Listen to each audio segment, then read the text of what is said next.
it's your boy DJ Wolf here. I wanted to talk about a couple of things here. One of the things I really want to talk about was a sermon that my pastor gave yesterday, and he brought out a good point. Now, before I get to that point, I'm going to say this right quick. About 5 years ago, I was having some issues, some personal issues that I was going through. And it affected my work life and my home life. It was actually about to affect my work life, and I definitely couldn't have it affect either one. But I had to get to a point where I had to resolve that. So I started going to a couple of church functions. I went to a cruise, went to a couple of weddings, and went to a marriage counselor group. But my marriage was fine. We just wanted to go to, get advice on improving it, or adding, more to it. That's all it was. Well, everything was going great. It wasn't because we had a bad marriage or anything like. Man, dude, you gonna let me over or what? Man, these people just relentless on these roads in the morning. But anyway, so I was at the marriage counselor session, and my wife and I, we were in that session, and I just got real emotional. I just broke down, man. And after that, I just started going back to church, because I know this world is so evil, man. Where else you going to go to? You can't go to your people, because your people, they'll take whatever you tell them a lot of times, and they'll use it against you, or they'll try to tear you apart with it. You try, go to authorities about issues, and there again, same thing. They try to use it against you, or they'll go against you altogether. You only got one way to go with it, and that's up to the Lord. And that's my take on it. It's helped me tremendously. Me going to church on Sundays, I feel like if I miss one Sunday, I missed out on something. I really do feel that every Sunday. Even if there's nothing going on but just a sermon. And I notice when after I go, morning it starts a little rough, trying to get up and get ready. But I'm looking forward to it. But you look forward to the message, and you look forward to what you get out of the message, and what you can do with it to improve or enhance your life. And honestly, I feel so much better. I still feel so refreshed. It's like a weight is lifted off of my shoulders after I attend church. It does. And I'm more relaxed. I'm more at ease. I know that it refreshes me for the work week. And that's one of the reasons why I go and continue to go 5 years later. Thank the Lord. Now, Pastor was talking about, people who criticize the church. One of the things that he brought up that was very important to me, and I got a really good message out of it, was the fact that people say, well, you might have something going on in church, like a scandal or something. He's like, or somebody might say something to you bad at the church. Somebody might make a nasty comment to you, or something happened where somebody at the church might inadvertently try to use you or rip you off, and you say, I ain't going back to church no more. Now, he also gave a good example. He said, if you have a problem with a bank, you going to stop banking. If you have a problem with a job, you going to stop working. You have a problem with a doctor, you going to stop going to the doctor. That one was the one that really got me, because he's right. People, when they tend to see an issue at the church, they tend to stop going. That's what happened with me. I had issues with church I once attended, and I just stopped going cold turkey for years on the regular.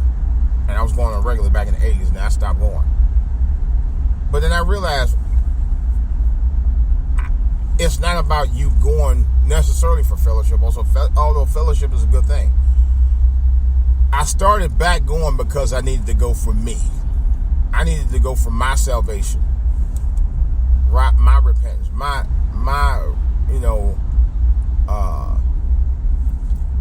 my need for being back and getting right with the Lord and getting right with myself. That's the whole point of me going anyway, and it got me right again. Well, at least I think it did in my heart anyway.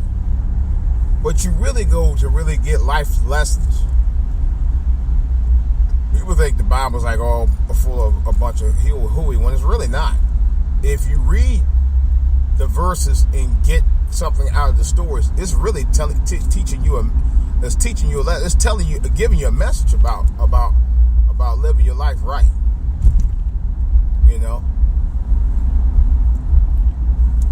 And there are stories in essence, but it's stories with powerful lessons about what's going on today as well. If you read some of the stories, in essence, it's giving you food for thought for your mind, body, and spirit. It really is. It really does. And I thought about that, man. I thought about what the pastor said. The pastor's totally right. Why is the church the one place that people consider to be so evil that you just gonna stop going and getting your mind fed about the spirit of Jesus Christ? Why is it the one place you refuse to just never go back to anymore, but you'll go every place else, even though you might have a mishap or an issue with one of those places, you'll start back going again? Like you said, the good point was, just because you have a problem with one doctor don't mean you won't stop going to see the doctor. You may not go see that doctor, but you can always go see another doctor, and chances are you probably will. Because, in effect, you need that doctor. At some point, sooner or later, you're going to need the guidance and spirit and the wisdom of Jesus Christ. You're going to need that sooner or later.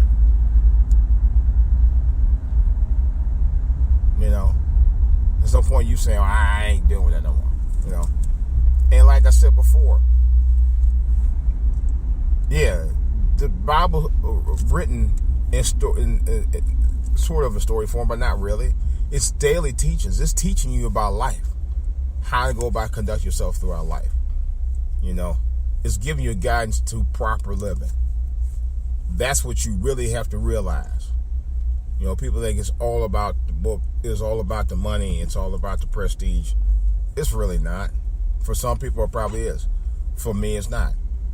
I'm not trying to go to church for that. I'm really not. But there are people that's like that. You have some people like one person I talked to, I'm not going to say the name, but they were saying about basically, you need to be here every Sunday. There are some Sundays I ain't gonna always be there, but I'm going to keep the Word of God in me. I'm going to keep the Spirit in me.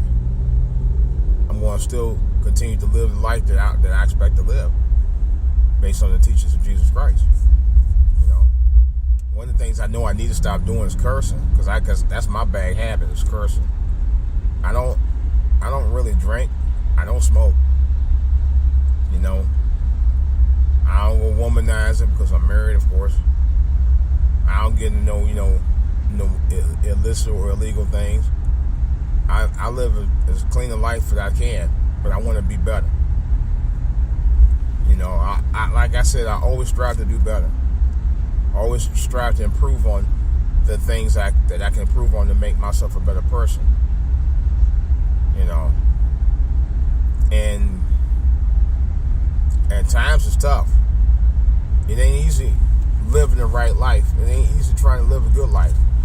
I don't mean necessarily good like, rich. I mean good like a clean life.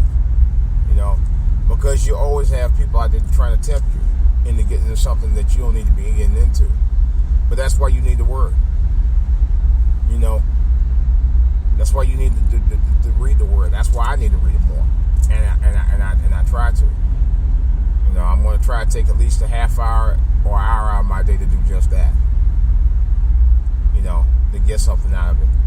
When I was younger, I used to actually remember Bible quotes. I used to actually tell you the scripture by number. At one time, I wish I had kept doing it.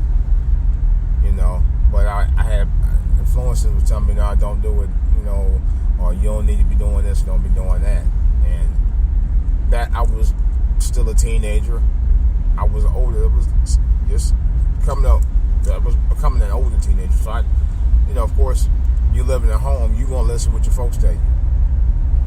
Or, so that's what happened with me on that. But now that I'm a man, I know better. I know better. You have to get the word for yourself. You can lead a horse to water, but you can't make him drink it, especially if they're not thirsty. The problem is we're not thirsty enough to get the knowledge that we need to have to quench it. This is DJ Wolf. That's all I got to say about it. I'm trying to prepare for this eclipse. I'll give you a little report on that later. I'm not sure if I'm going to even do a video on it, although I'm not going to do the video directly on the sun because I actually got some information on that, about that last night, and I've already posted. So what I'm going to do is take pictures of me driving during the afternoon. I have video of that, and I'll post that online. And I'll briefly talk about what I saw, because I got my glasses, of course. I don't know what this elliptical glass, these elliptical glasses craze is about, because people weren't going this crazy in '79. I remember that. They weren't going like that when I was 79. I was a kid, and they talked about it. They said you had to protect your eyes. I remember even then they said you couldn't look directly at the sunlight, which I didn't. But I know one thing. The only way you have to look at, you have to have those elliptical glasses or goggles that's ISO certified, because otherwise it will mess up your eyes. And the actual way that you would know, you can't see you can't see through regular. If you try to look at them and put them on and try to view them through regular household bulbs and all that, if you can see through that, in other words, if you put them on and you can see a bulb or a light go through them directly with normal light, it's not going to work, because that means that a certain amount of UV rays can just penetrate right through them. The ones I got, the certified ones, you can't see through normal light at all. So, in any case, this is DJ Wolf. I'm gonna get prepared for that. I'll give you a full report on it a little later. Talk to you.